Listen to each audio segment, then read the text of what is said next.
All Kerala tailors association Puthenchira unit convention നടന്നു. ജില്ലാ president Abdul Khader Edavilangu ഉദ്ഘാടനം നിർവഹിച്ചു. ആ തൊഴിലാളികളുടെ സംരക്ഷണവും നിലനിൽപ്പും തൊഴിൽ സാധ്യതകൾ അവരുടെ പ്രശ്നങ്ങൾ പരിഹരിക്കുന്നതിനുള്ള നൂതനമായ കാര്യങ്ങളാണ് AKT എന്ന പ്രസ്ഥാനം ചെയ്തുകൊണ്ടിരിക്കുന്നത്.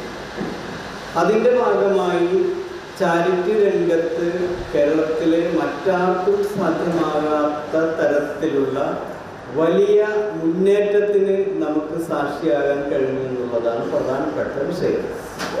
25ാം സംസ്ഥാന സമ്മേളനത്തോടനുബന്ധിച്ച് നമുക്ക് ചെയ്യാൻ കഴിഞ്ഞിട്ടുള്ളത് കേരളത്തിലെ ധനകാര്യ സ്ഥാപനങ്ങളുടെ വ്യവഹാരങ്ങളിൽ നിന്ന് അവർക്ക് ലഭിക്കുന്ന അറ്റാദായത്തിൽ നിന്ന് നീക്കിവെക്കുന്ന ലാഭത്തിൻ്റെ ഒരു വിഹിതം ചാരിറ്റി പ്രവർത്തനങ്ങൾക്ക് നൽകണമെന്നിരിക്കെ ആ തുക നമുക്ക് ലഭിക്കുകയാണ് ഉണ്ടായത്.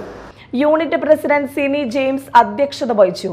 Area secretary KK Yusuf, unit secretary Leela Sreedharan, Geetha Vijayan, Laiby Pradeep, Ramya, Siji Shaju എന്നിവർ സംസാരിച്ചു.